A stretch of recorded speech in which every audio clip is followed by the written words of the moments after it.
Hola, bienvenido y bienvenida al podcast Presencia Ejecutiva con Ale Marroquín. Y hoy vamos a estar hablando de los dolores que tienen los líderes y los profesionales en su día a día. Y te voy a contar cómo llegué a esta reflexión porque he estado haciendo una serie de llamadas e investigación con personas que me han estado buscando para ver cómo mis herramientas y mis programas les pueden servir, y me sorprendió el descubrimiento que he tenido con todas estas respuestas. Recuerda que este podcast está en Spotify, en iTunes y que también lo puedes ver en YouTube. Me encanta compartir estas herramientas contigo, que te sirvan de acompañamiento, de inspiración, que sea un aprendizaje. Y también me encanta que lo puedas compartir, que no seamos egoístas, que vaya a más personas que les pueda influir y que de alguna manera podamos tener este proceso de transformación. Voy a abrir el documento donde tengo mis respuestas porque quiero compartirte los dolores típicos que tienen los líderes en lo profesional. Muchos me comentaron en estas llamadas que se sienten estancados, como que no están avanzando. Una sensación muy común que sientes que haces, pero no avanzas. En ocasiones he descubierto que mucho tiene que ver con que no tenemos claro un propósito o como que tenemos una expectativa errónea de lo que queremos recibir. Y por eso sientes que no avanzas cuando dejas de voltear hacia el pasado y descubrir que has logrado mucho, has avanzado mucho, pero que no sé por qué, si es la comunicación que hay allá afuera, la competencia errónea que puedes tener con otros, lo que piensas que se espera de uno, que te hace sentir que no estás avanzando cuando la realidad es que sí lo estás logrando y no te das cuenta, o no estás haciendo algo diferente que te permita reinventarte. Yo sé que el decirlo desde este punto de vista suena muy fácil, reinvéntate. Hay una persona que por ahí vende programas para personas que no saben qué hacer en su segunda vida adulta y suena muy sencillo de, me voy a meter, pero ¿cómo saber cómo hacer esa reinvención? ¿Cómo dar ese paso? ¿Cómo tener el valor y el coraje de hacerlo? Son de los temas que en ocasiones, aunque te quede claro que te tienes que reinventar, no tienes claridad de cómo empezar a ejecutarlo, que esa es una de las cosas que a mí me gusta compartir en mis programas, no nada más decirte qué hacer, sino decirte cómo, para que no se quede en algo poco práctico. Otro que ponen es, estoy en una etapa de transición laboral y quiero capitalizar todo lo que he logrado. Me encanta este dolor porque muchas personas saben que técnicamente son muy buenas, saben que han encontrado resultados para la organización, saben que ya tienen suficientes años de trayectoria y que para capitalizarlo, ahí es en donde se encuentran en un paradigma de cómo hacerlo. Porque nadie nos enseña esto. Tú vas a la escuela y hay teoría que aprendes para capacitarte en una industria, en un área, en un sector, en una carrera específica. Luego empiezas a trabajar y empiezas a derramar toda esa parte técnica que sabes, todo lo que logras ejecutar, todo lo que se necesita de ti cuando estás realmente empezando. Pero cuando vas a subirte de nivel, resulta que pues no sabes cómo capitalizar todo lo que tienes. Yo lo he visto con muchas mujeres que se los digo. Si no te vuelves estratégica, si no ves con una visión más periferial, de pronto vas a ser catalogada o etiquetada como es muy buena en lo que hace, pero hasta ahí se queda. Que es esa falta de seniority, de presencia ejecutiva que se espera de ti. Entonces, ¿cómo capitalizas lo que sabes? Lo explotas para seguir avanzando. Ese es un segundo dolor. Un tercer dolor es, tengo una línea de clientes, pero no sé cómo expandirme. Esto es para los emprendedores. Es muy común que ellos digan, ¿cómo busco nuevos clientes? Estos me están dando, pero yo quiero seguir creciendo. ¿Qué te detiene? Yo ahí pienso que en ocasiones es, insisto, la zona de confort que hace creer que no.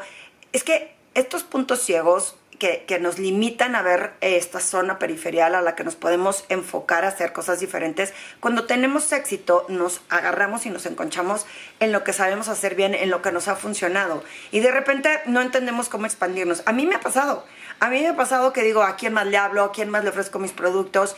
Y créanme que de toda esta lista de clientes y cartera de clientes de mis últimos 14 años, cuando toco la puerta, cuando comparto con alguien, le digo, oye, fíjate que estoy haciendo esto nuevo, de repente se me abren las posibilidades de posibles nuevas oportunidades o de posibles nuevos clientes. Pero hay que intentar salirse de esa línea delgada de la zona de confort y de no pensar, es que no sé cómo hacerle, porque mi pregunta para ti es, ¿qué has intentado hacer antes para expandirte? O estás esperando que te llegue como por obra divina, por arte de magia, lo que quieres hacer. Las reinvenciones, por más pequeñas que sean, dan un resultado diferente. Si sigues haciendo lo mismo, el resultado será igual. Y darnos cuenta de que lo que nos funcionó en el pasado no funciona hoy, no siempre es fácil. Pero te lo estoy contando hoy porque son de los dolores que me han compartido las personas que me escribieron o con las que estuve hablando. Dice, el estancamiento es una cuestión que le viene inquietando a estas personas. ¿Cómo te sientes estancada? Insisto, lo dije anteriormente con la primera fuente, lo volvieron a repetir. Nada más aclarar y repetir. ¿Te sientes realmente estancado porque la expectativa que tienes no es la correcta? ¿O sí estás avanzando y no estás consciente de ese avance? Así que pon atención en esto. Hay personas que dicen que necesitan fortalecer sus habilidades de liderazgo y mejorar su liderazgo para fomentar mejores relaciones. A mí esta frase me encanta. Es un dolor que tiene la gente, fortalecer el liderazgo, pero creo que lo dejan muy ambiguo. Las personas que te hacen sentir que te hace fortalecer tu liderazgo, es tan ambiguo que decir, ¿qué es líder para ti? ¿Qué significa liderazgo? ¿Qué estoy haciendo hoy? ¿Qué tan consciente estoy de lo que estoy haciendo hoy que puede provocar eso? ¿O a qué te refieres con fortalecer mi liderazgo? Porque entonces hay una confusión terrible, que las personas sienten que para ser líder tienes que tener un nivel de autoridad. Y entonces te falta tu ser mayor o mejor líder para que llegues al siguiente nivel y dices, bueno, pues ¿cómo le hago para ser líder si no me permites avanzar? Y no va por ahí.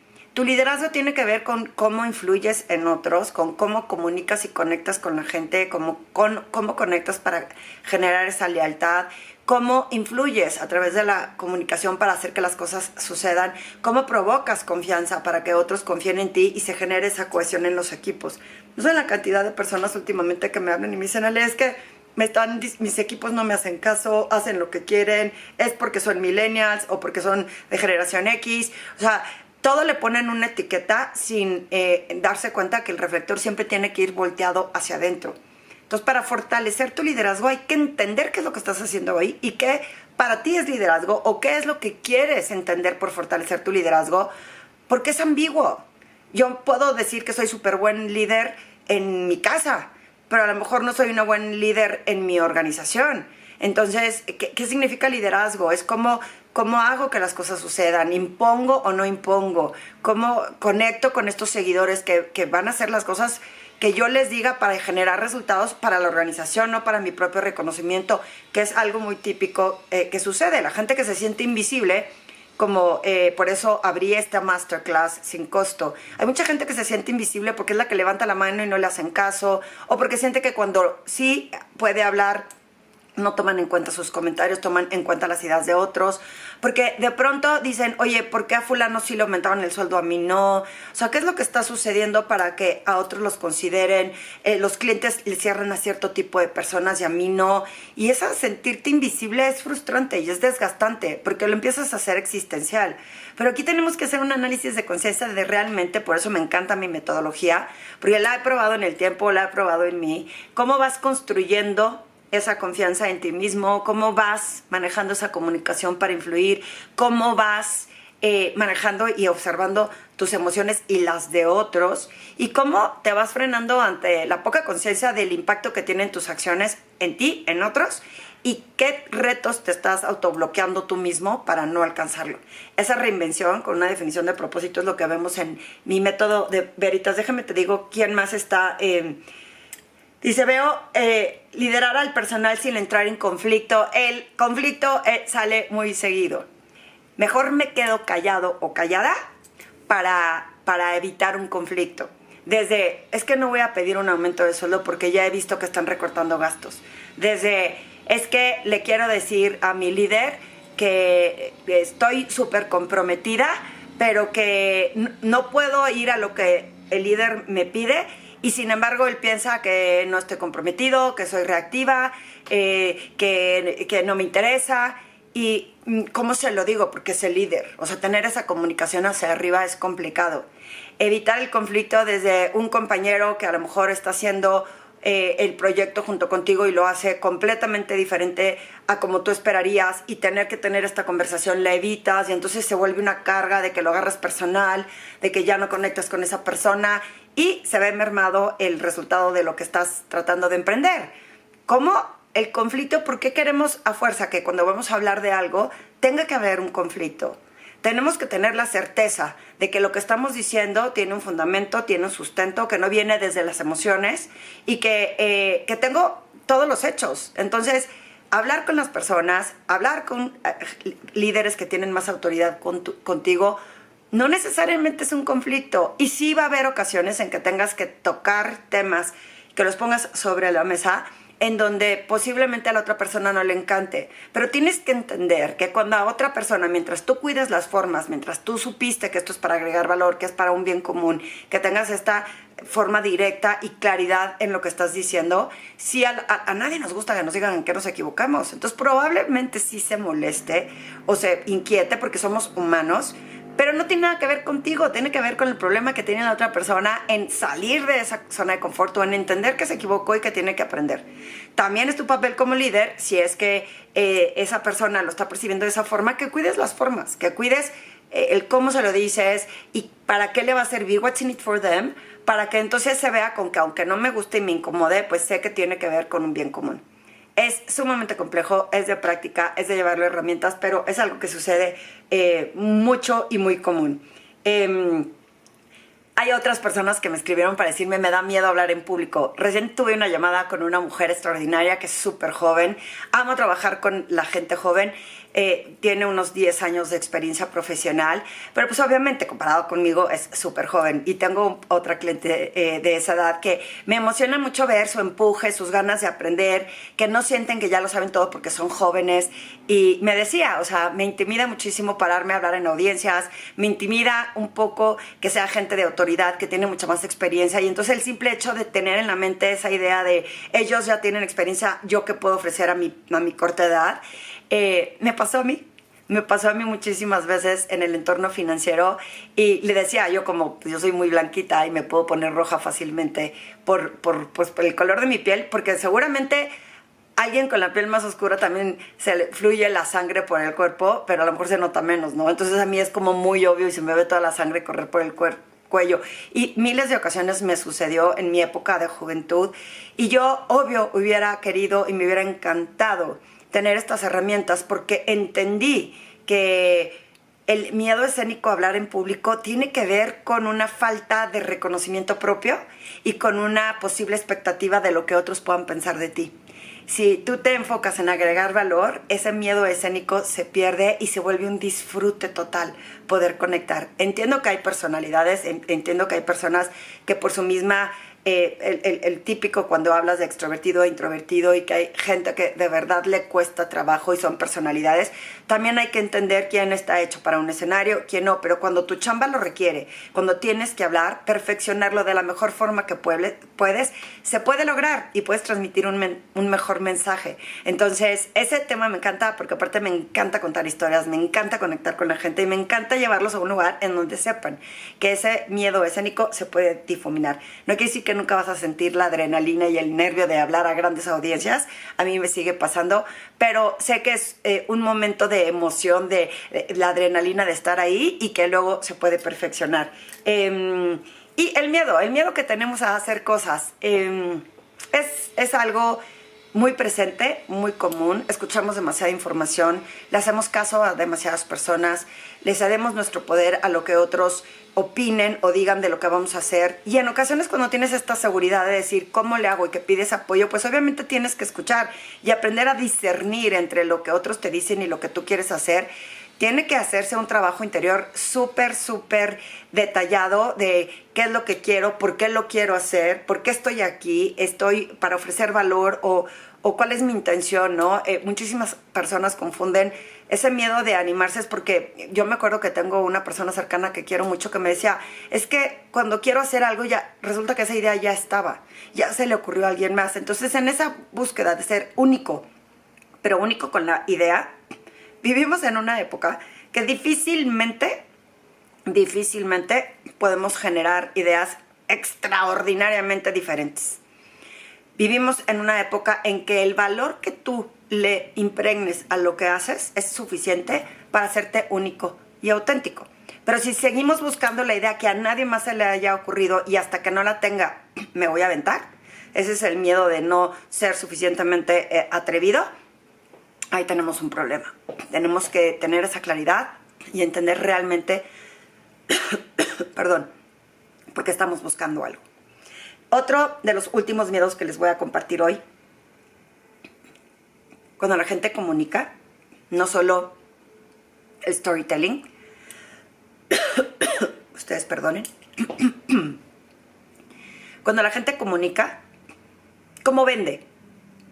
Tú vendes ideas, historias o técnico. Otro de los dolores que pone la gente es esto, que necesitan comunicar o vender ideas técnicas y que les conflictúa el cómo expresarse. Esa es otra de las cosas que me pasaba a mí, siendo siempre en áreas comerciales, que quería ser muy técnica, que quería demostrar que sabía, que quería demostrarles que el producto era sólido y bueno, y olvidaba transmitir el beneficio. Y esto es algo súper complejo porque cuando no tenemos esa conciencia o esa claridad de cómo traducir el beneficio a través de lo que expresamos, se vuelve complicado poder lograr la venta y se vuelve frustrante, y muchísimas personas se encuentran en este paradigma de o no soy buen vendedor, o no es buena la compañía, o no es bueno mi producto, o la gente realmente pues no sé por qué no entiende. Estos son algunos de los dolores que descubrí en esta investigación que he estado haciendo, que pasa con muchos profesionales. Y aquí hay otro: me puedan adaptar exitosamente a los modelos que desarrollamos. Quiere que las personas entiendan ese beneficio. Vuelvo a lo mismo, es muy similar. Si se pueden dar cuenta, los dolores que he compartido de estas personas que tienen estas dudas, se vuelve común. No es que sea normal, porque hay personas que tienen la sensibilidad de decir esto no, hay que dar por este lado. Hay otras personas que naturalmente les sale, aunque no tengan la conciencia como lo están haciendo. Pero a mí, Ale Marroquín, me gusta tener certeza de que tengo la teoría de por qué sustenta lo que yo voy a hacer, y cuando lo llevo a la práctica, darme cuenta de lo que me puedo enfrentar, que es difícil y que es retador. Insisto, si yo hubiera tenido estas herramientas, si yo hubiera conocido este tipo de casos, si yo hubiera sentido que esto lo debería de haber estudiado en alguna especialidad terminando mi universidad, estoy segurísima que me hubiera ido mejor más rápido. Y ojo, después de 32 años de vida profesional, aunque lo hubiera sabido saliendo de la universidad, estoy segura que hubiera tenido que reconectar con estas herramientas, volver a entrar a una práctica, entrar en una comunidad en donde, insisto, que no sé si es las redes sociales, si es tanta información, si es esta ansia de buscar ser el único y de competir con otros, que volvemos a caer en la trampa. Es como si te atrapara el entorno cultural y es lo que estás viendo, y entonces sin darte cuenta te volviste una de estas personas, cuando realmente ya tenías claridad de que tienes que ir sobre tu propósito, con autoconfianza, entendiendo cómo comunicas, en lugar de estar adaptando, que nos hace perder nuestra autenticidad, lo que otras personas hacen. Estuve platicando ayer con una amiga, colega, del IWF, del International Women's Forum, y me contaba cómo ella tuvo una jefa súper ruda, súper difícil, súper complicada, y que esto hacía que de repente la gente se transformara por darle gusto a esta señora. Y resulta que pues cuando las personas en el entorno se dan cuenta de lo que está sucediendo, esta mujer se quedó sin trabajo. Y abrazar tu autenticidad. Y yo no digo no te adaptes a la cultura, yo digo no pierdas tu autenticidad por querer ser como esas personas que de repente son diferentes o que no se adaptan a la cultura de la organización y que te pueden arrastrar pensando, si es jefa, pues voy a hacer lo que hace ella. Y luego imitas lo que esa persona está haciendo y resulta que como no va parte de tus valores, a ella se le acabó la chamba, y vete a saber si a los que estaban alrededor, que eran muy similares, podría haber pasado lo mismo. Entonces, la autenticidad es un factor muy importante en el liderazgo, y no caer en estas trampas que aunque ya sepas, a mí me encanta decir esto, no es si lo sé, yo ya sabía que eso se necesita para ser un líder, yo ya sabía que eso se necesita para comunicar bien, yo lo conozco. Acá no es si lo sabes o lo conoces. Acá se trata de preguntarte si lo estás haciendo o no. Y en ocasiones volver a empezar con una disciplina diferente a la que no estás acostumbrado o acostumbrada, se necesita un acompañamiento. Por eso lancé mi plataforma digital, que no se ha solamente impactado las personas que me han contratado en organizaciones, que esos foros siguen funcionando, sino que otras personas que están en otros entornos, que son emprendedores, que tienen empresas pequeñas, que quieren verse beneficiados con este programa. Acabo de lanzar mi plataforma digital con el método Veritas, en donde todos estos dolores que estás viendo aquí, me voy a dirigir hacia ellos, porque cada vez que me los platican, digo, es que es algo que se puede resolver cambiando el comportamiento y con la voluntad y la disposición de tener esta transformación. Así que si estás interesado o interesada en conocer más de este programa que voy a dar, hay un masterclass el 8 de mayo para que lo escuches y te puedas registrar a los contenidos que estoy dando. Y si no alcanzas el masterclass, porque cuando escuchas este podcast ya se ejecutó el masterclass, escribe en el link que te voy a poner a continuación para que estés en la lista de espera y puedas escuchar del nuevo programa. Aún así, tengo otros mini productos que te pueden servir, así que si estás interesado en más información, avísame, porque me encanta poder ver que te pueda ir mejor y que tengas este proceso de transformación fortaleciendo tu presencia ejecutiva. Nos vemos en el próximo episodio.